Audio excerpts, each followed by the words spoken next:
MCQ ની અંદર આપણે આગળ વધીએ તો છેલ્લે આપણે MCQ નંબર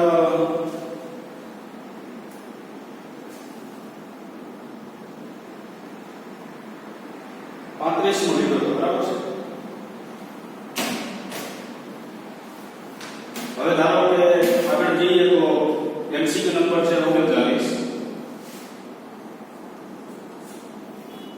રકમ વાંચું છું। ક્યુબલમ વિદ્યુતભાર ધરાવતો કોણ r ત્રિજ્યાના વર્તુળાકાર પથ પર દર સેકન્ડે n પરિભ્રમણ કરે છે। 1 સેકન્ડની અંદર n પરિભ્રમણ કરે છે। કેટલા પરિભ્રમણ કરે છે એ આપણને ખબર નથી। તો વર્તુળાકાર પથના કેન્દ્ર આગળ ચુંબકીય ક્ષેત્ર કેટલું થશે? તો કેન્દ્ર આગળ ચુંબકીય ક્ષેત્ર મેળવવા માટે સૂત્ર આપણે બતાવ્યું P બરાબર μ0 I upon 2r। તો μ0 I upon 2r છે। એમાં પ્રવાહ જે છે એ કેટલો લેવાનો? q into શું કામ છે? કારણ કે આપણે I બરાબર q by n sorry q by t એવું લખી શકાય। એકમ સમયની અંદર એટલે 1 સેકન્ડમાં પરિભ્રમણની સંખ્યા એટલે I બરાબર શું લેવાનું? q into n। μ બરાબર μ0 બરાબર શું લેવાનું? 4 pi into 10 raised to -7। આ બધી કિંમત જે છે આની અંદર મૂકી દેવાની એટલે b ને શું કરી દેવાનું? કરતા કરી દેવાનું, બરાબર છે। એટલે કેન્દ્ર પાસે શું મળશે? આપણે ચુંબકીય ક્ષેત્ર પ્રાપ્ત થશે। હવે આગળ જઈએ તો 44 નો છે।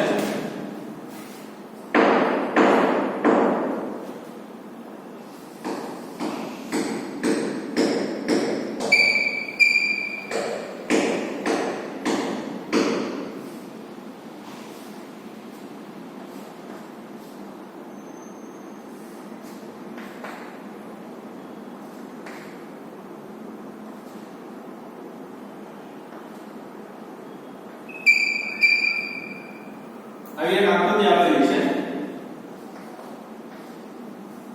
બિંદુ O પાસે ગુરુચાપ ABC, ગુરુચાપ એટલે 40 એથી ના વડે ક્ષેત્ર E1 તથા ચાપ લંબુ AC એટલે નાની ચાપ વડે ક્ષેત્ર O પાસે કેટલું મળે? B2 છે। તો શું નીચેનામાંથી સાચું છે? તો સાચું શું થશે? B1 vector equal to B2 vector. શું થાય? તો કે અહીંથી આ ચાપને લીધે અહીં કેન્દ્ર પાસે ચુંબકીય ક્ષેત્ર, આ ચાપને લીધે અહીં કેન્દ્ર પાસે ચુંબકીય ક્ષેત્ર, તો અહીંથી આ સુધીનું અંતર તો કેવું થાય? એક સમાન થાય, બરાબર? તો આનું B1 છે, આનું B1 છે, આનું B2 છે। બે ચુંબકીય ક્ષેત્ર અહીં કેવું મળે તમને? એક સમાન મળશે, બરાબર? ધારો કે કોઈ ત્રણ વિચારો એના ઉપર અહીંયા નાનો ત્રણ તો ત્રણને લીધે આ બિંદુ પાસે ચુંબકીય ક્ષેત્ર ધારો કે B1 અહીંયા ત્રણ વિચારો એને લીધે કેટલું? B2 બે ચુંબકીય ક્ષેત્ર તમને કેવા મળશે? સમાન મળશે, બરાબર? એટલે એમાં જવાબમાં સુધારો કરવાનો છે। જવાબ જે છે આવશે એમાં શું? એ જવાબ આવશે। હવે 46 નો દાખલો છે। તેની અંદર રકમમાં થોડો ફેરફાર કરવાનો છે। શું રકમમાં ફેરફાર કરવાનો છે એ બધા બરાબર સાંભળજો વિદ્યાર્થીઓ। એક લાંબા સીધા એવું લખેલું છે, એક લાંબા સીધા એવું લખેલું છે। એના પછી લખવાનું સ્મોલ a ત્રિજ્યાના, એક લાંબા સીધા પછી લખવાનું સ્મોલ a ત્રિજ્યાના તારમાંથી, ટૂંકમાં એટલું સીધા પછી ઉમેરવાનું છે। આગળ બીજી લીટીની અંદર a/2 અને અહીં a આપેલું છે, ત્યાં તમારે શું કરવાનું છે? 2 ગુણવાના છે, બરાબર? અહીંયા બે શું કરવાના છે? ગુણવાના છે। પેલા સીધા પછી a ત્રિજ્યાના પછી a/2 અને a ત્રિજ્યા નહીં 2a ડબલ ત્રિજ્યા છે, અહીંયા અડધી પછી કેવી ડબલ ત્રિજ્યા, બરાબર? આટલો સુધારો કરવાનો છે। એટલે દાખલાનો જવાબ જે છે એ તમને આવી જશે અંદર, બરાબર છે? હવે આગળ જઈએ તો 51 52 આપણે બાકી રાખશું। 53 નો દાખલો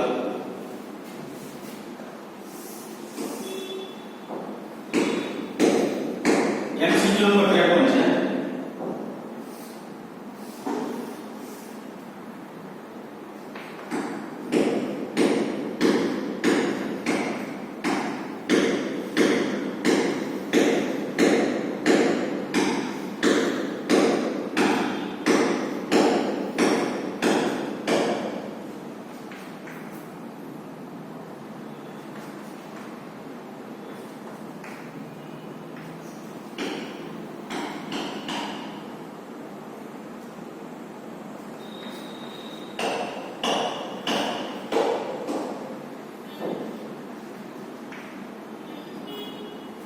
આકૃતિ ખાલી જોવાની છે.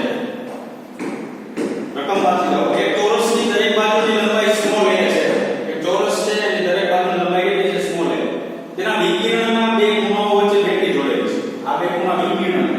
આમ દોરો એટલે શું થાય? વિકર્ણ. અહીંયા જોડો તો ચાલશે, બરાબર છે? અહીંયા જોડો તો ચાલશે.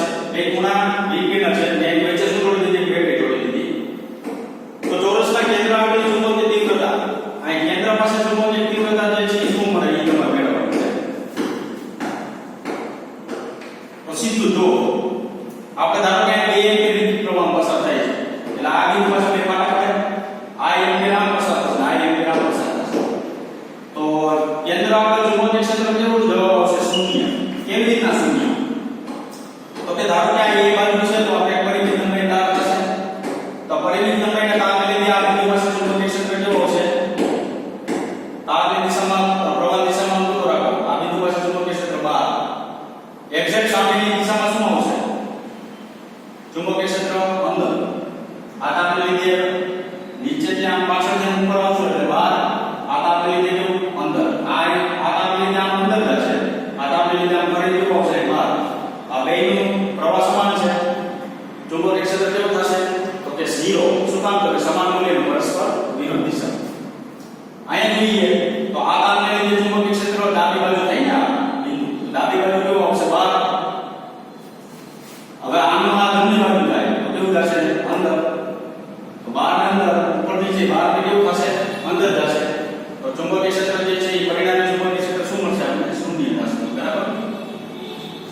તો આની જવાબની અંદર તમારે જો લખવું હોય તો જમણા હાથનો નિયમનો ઉપયોગ કરી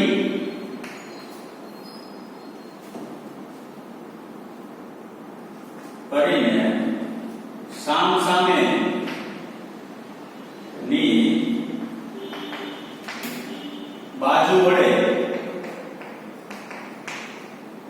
કેન્દ્ર આગળ ચુંબકીય ક્ષેત્ર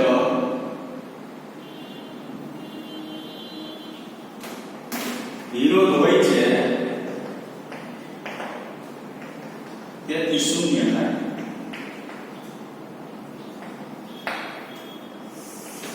ટૂંકમાં સામસામેના પ્રવાહને લીધે ચુંબકીય ક્ષેત્ર ત્યાં સમાન મૂલ્યનું અને પરસ્પર કેવું મળે છે? વિરુદ્ધ દિશામાં મળે છે. તો સમાન મૂલ્યનું પરસ્પર વિરુદ્ધ દિશામાં મળતું હોય તો પરિણામી ચુંબકીય ક્ષેત્ર કેવું થશે? શૂન્ય થશે. બરાબર છે?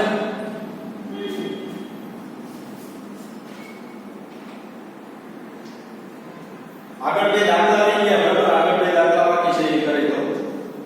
એક દાખલો છે 33.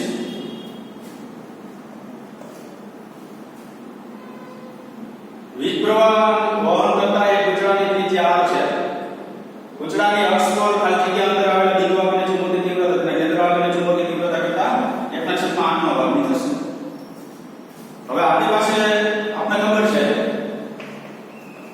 ગુચડું એટલે રિંગ. રિંગના કેન્દ્રથી એક કેન્દ્ર ચુંબક ક્ષેત્ર μ0 I r² / 2 r² + x² 3/2 અને b કેન્દ્ર આગળ એટલે x0 પર નાખવાનું μ0 I શું છે? 2r. હવે b of x અંતર મેળવવાનું છે. b કેન્દ્ર ના છેદમાં હવે પણ જોઈએ આ એ પ્રમાણે આપણે લખેલું છે. શું કીધું? વીજ પ્રવાહ વહન કરતા ગુચડાની ત્રિજ્યા કેપિટલ r છે. ગુચડાની અક્ષ પર ખાલી જગ્યા અંદર આવેલા બિંદુ આગળની તીવ્રતા કેટલા અંતર એ ખબર હોય એટલે આપણે x અંતર લઈ લઈએ. કેન્દ્ર આગળની તીવ્રતા ના 8 ભાગની થશે. x અંતરની તીવ્રતા છે ને કેન્દ્ર આગળના કરતા કેટલા ભાગની થશે? 8 ભાગની થશે. બરાબર? કિંમત બેને મૂકી દઈએ તો μ0 I r² છેદમાં 2 r² + x² / 3/2. કેન્દ્ર આગળ લઈએ તો μ0 I/2 કેપિટલ R. 1/8 કેટલા લખવાના? 8 લખવાના. હવે μ0 I કેન્સલ થઈ ગયું. બરાબર છે? આ સામે જશે એટલે શું થઈ ગયું? R³ થશે છેદમાં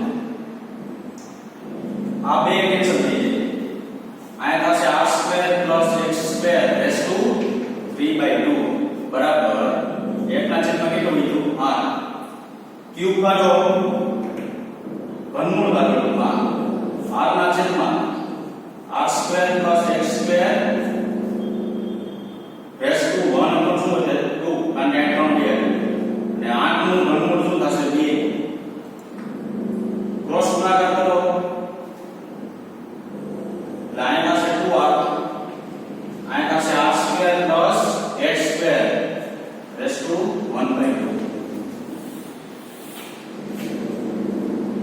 બે બધું વર્ગ કરો આય થશે 4r આ વર્ગ કરો એટલે 1/2 ઉડી જશે તો r સ્ક્વેર પ્લસ શું થાય x આય સ્ક્વેર સોલ્વ કરો હવે શું થાય તો કે x સ્ક્વેર બરાબર 3r સ્ક્વેર તો x બરાબર √3 બરાબર તો આ જવાબ શું લેવાનો √3r તમે અહીંયા શું કહી શકો કે જો x બરાબર √3r લેવામાં આવે ને તો એના કેન્દ્ર પાસેનું ચુંબકીય ક્ષેત્ર જે છે એ મૂળ ચુંબકીય ક્ષેત્ર કરતા કેટલા ભાગનું થશે 8મા ભાગનું થશે બરાબર છે હવે છે 43 નો દાખલો છે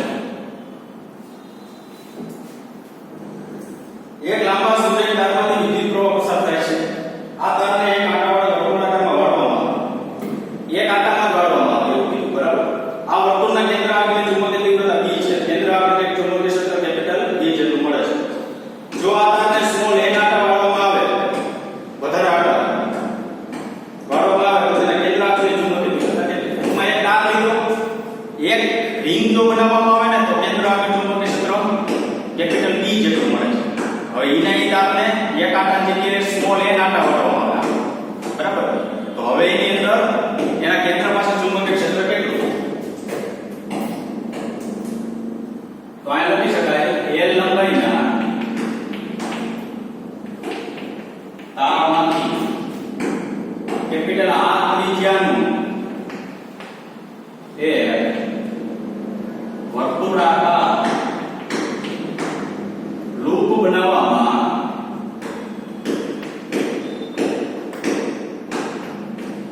આવે તો લંબાઈ કેટલી થશે 2πr કારણ કે આ સીધો તાર હોય બરાબર છે તો એને આમ સર્કલ કરી નાખો તો આ l લંબાઈ તાર જે છે પડી જતો થઈ બરાબર એટલે l બરાબર શું લખાય 2πr તો અહીંયા આપણે r બરાબર ત્રિજ્યા કેટલી પ્રાપ્ત છે l ના છેદમાં 2π જેટલી પ્રાપ્ત થશે તો d બરાબર μ0 I ના છેદમાં 2r આ તો કેન્દ્ર પાસે જે ચુંબકીય ક્ષેત્ર આપેલું છે તે આપેલું છે તો μ0 I by 2 ની જગ્યાએ તો r ની જગ્યાએ l by 2 એટલે l ઉપર શું થઈ જાય 2π √2 કેન્સલ થઈ જાય તો μ0 I by ના છેદમાં શું થઈ જાય l આ સમીકરણ નંબર આપણે કેટલા આપી દેશું હવે n વર્તુળાકાર લૂપ માટે n વર્તુળાકાર લૂપ માટેની લંબાઈ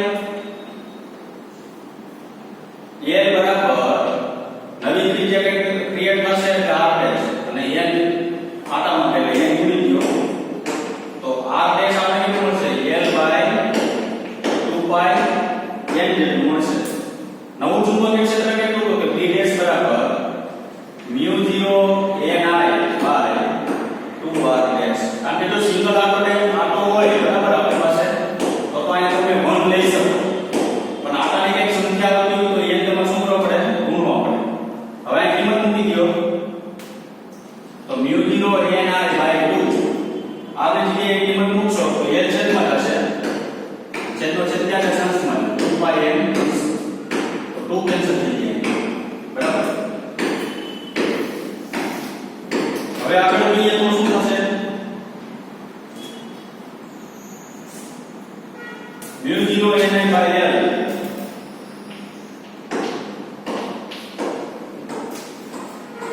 μ0 I by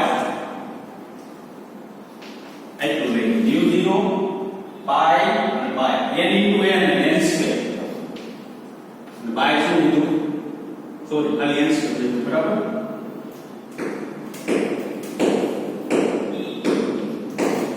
બધો એટલે એટલે બરાબર શું લખાય મ્યુ 0 I by b તો dn સ્ક્વેર નવું ચુંબકીય ક્ષેત્ર કેટલું મળશે dn સ્ક્વેર આ સૂત્ર આપણે સાબિત તો કર્યું બરાબર છે પણ ઘણા બધા MCQ જે છે એ ગણતરી કરવા માટે તમે આ સૂત્રનો ડાયરેક્ટ ઉપયોગ કરી શકો તમને એમ કે કોઈ તાર છે એમાંથી જ્યારે રીંગ બનાવવામાં આવે ત્યારે એના કેન્દ્ર પાસે ચુંબકીય ક્ષેત્ર ધારો કે આટલું છે પછી ધારો કે એના એક આટા સંખ્યા આપી દીધી બરાબર એટલા આટામાં એની ઈનાઈ તારને એટલા આટામાં ફેરવવામાં આવે તો એના કેન્દ્ર પાસે ચુંબકીય ક્ષેત્ર કેટલું ડાયરેક્ટ bn² બરાબર તો ડાયરેક્ટ તમે શું કરી શકો કિંમત ત્યાં મૂકી શકો બરાબર હવે આગળ વધીએ તો આપણે છેલ્લે કેટલા મુદ્દા પર મૂકીએ હવે છે 54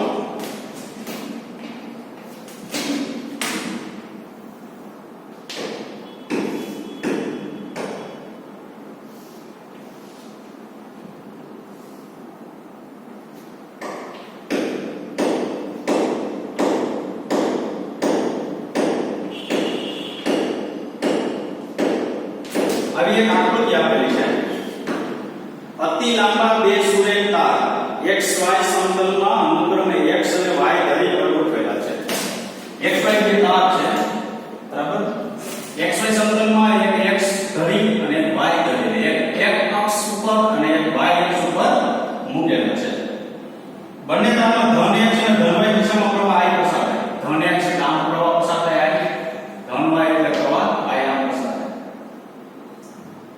આ સમતલમાં આવેલા કયા બિંદુ આગળ પરિણામી ચુંબકીય ક્ષેત્ર શૂન્ય થશે એટલે આ તમને જો આકૃતિ એક આના એક ડોટ આપ્યું ન્યા જો એક ડોટ નથી પણ આ બિંદુ છે બિંદુ પાસે b બરાબર શું આપ્યું છે 0 છે ક્યાં થશે જો તો આપણે એક સ્ટાર ધારેલી તો આ જો એક સ્ટાર ધારવામાં આવે ને તો તેને લીધે ચુંબકીય ક્ષેત્ર બોર્ડને લંબ રૂપે 12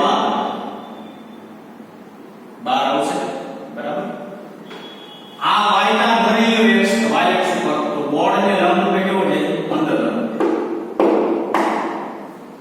તો આપણી પાસે સૂત્ર આવું છે જો b બરાબર μ0 I 2 pi r આવું સૂત્ર છે તો ક્યાં બિંદુ એ તો કે આ y અને આ x y બરાબર શું x બે અંતર સરખા હોય ને તો સરખા અંતરે ચુંબકીય ક્ષેત્ર સરખું હોય બરાબર કારણ કે તમે x મોટો લ્યો y નાનો લ્યો તો આનું વધુ હોય નાનું ઓછું હોય એવું બને તો ઇક્વલ લખાય નહીં તો તમને આપણે એવું કહી શકાય કે અહીંયા શું x બરાબર y અંતરે ચુંબકીય ક્ષેત્ર આકૃતિ પ્રમાણે કેવું મળશે 0 મળશે તો અહીંથી y અંતર લીધો કારણ કે I તાપથી લંબ અંતર થાય I તાપથી કેવું થાય લંબ અંતર આને લીધે ચુંબકીય ક્ષેત્ર બહાર આવશે આને લીધે ચુંબકીય ક્ષેત્ર કેવું જશે અંદર તરફ જશે તો ચુંબકીય ક્ષેત્ર પરિણામી y બરાબર x બરાબર y લેવામાં આવે તો પરિણામી ચુંબકીય ક્ષેત્ર શું થશે શૂન્ય થશે 55મો MCQ છે આપણી પાસે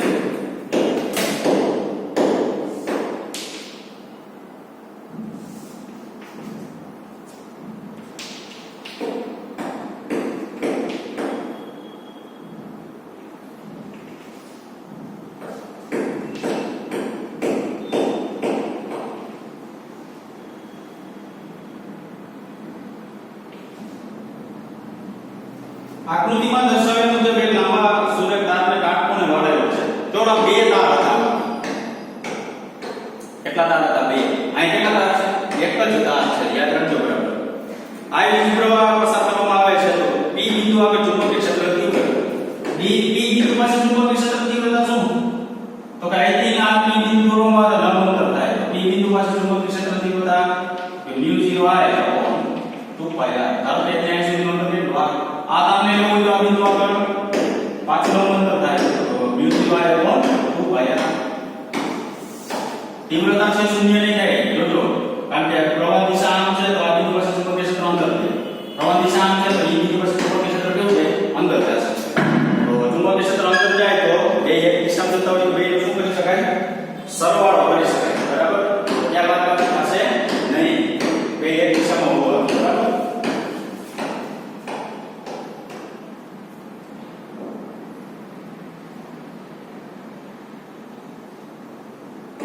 એ 56મો દાખલો છે આપણી પાસે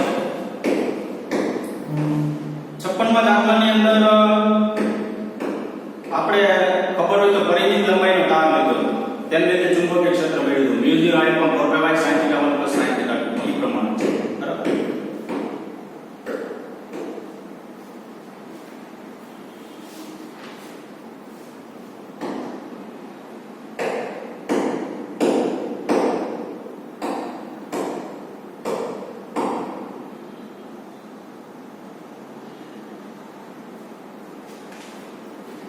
પછી 60મો દાખલો છે એ અત્યારે આપણે લેશું નહીં.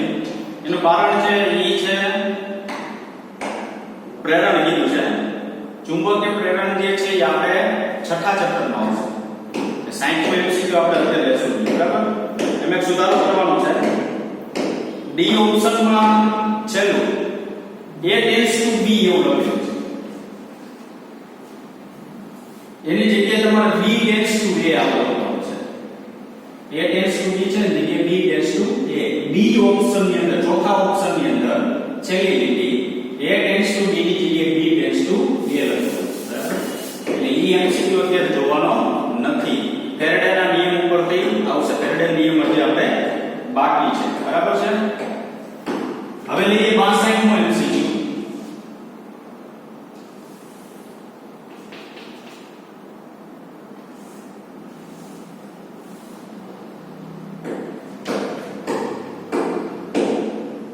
એવું ચરણ પસંદ કરો કે જેમાં ચુંબકીય ક્ષેત્ર શૂન્ય થઈ શકે. ચરણ 1 2 3 અને 4 આ પહેલું બીજું ત્રીજું ચોથું. આને આપણે A ચરણ કહીએ, આને આપણે B ચરણ કહીએ, આને C કહીએ, આને શું કહીશું D. ચુંબકીય ક્ષેત્ર શું મળે આપણે? શૂન્ય મળે. હવે જોઈએ ચાલો આ કામને લીધે આ ચુંબકીય ક્ષેત્ર અહીં તો પ્રવાહ મળે છે બરાબર. તો આ કામને લીધે ચુંબકીય ક્ષેત્ર અહીંયા લીધી ગઈ અંદર તરફ. તો અહીંયા મારે શું કહેવાય? ચોકડ. આ કામ જે છે એને લીધે ચુંબકીય ક્ષેત્ર કેવું આવે? બહાર તરફ. તો અહીંયા શું લખાય? ચરણ પસંદ કરો. તો આ કામને લીધે ચુંબકીય ક્ષેત્ર બોર્ડને લંબ કઈ કેવો છે? બહાર તરફ. અહીંયા આ કામને લીધે કેવો આવશે? બહાર તરફ. અને અહીંયા થાય ડોટ. ત્રીજું ચરણ પસંદ કરો. આકારને લીધે આમ બહાર તરફ. આકારને લીધે કેવું થશે? આમ અંદર તરફ. અહીં જો ચોથું ચરણ પસંદ કરો. આકારને લીધે અંદર તરફ. આકારને લીધે અંદર તરફ. ચાલો ક્યાં શૂન્ય થાય? જો આ બે બાર અંદર જાય છે તો એનો સરવાળો થાય. આ બે બાર આવે એનો સરવાળો થાય. આ બે કેવા છે? એક અંદર એક બાર. આ 0 હોઈ શકે. આ એક અંદર એક બાર. આ શું હોઈ શકે? 0 હોઈ શકે બરાબર. તો એમાં તમારે જવાબ આવશે A અને C. એટલે ઓપ્શન આવશે E. A ચરણ અને C ચરણ. કારણ કે એવું કીધું ને એવું ચરણ પસંદ કરો જેમાં ચુંબકીય ક્ષેત્ર શૂન્ય થઈ શકે. તો A અને C ચરણમાં ચુંબકીય ક્ષેત્ર શૂન્ય હોય છે. A અને C ચરણની અંદર ચુંબકીય ક્ષેત્ર કેવું હોય છે? શૂન્ય હોય છે બરાબર છે. આપણે બસ અહીં સુધી રાખીશું. MCQ જે છે એ બરાબર સોલ્વ કરજો બરાબર. અમુક MCQ જે છે એ રહી જતા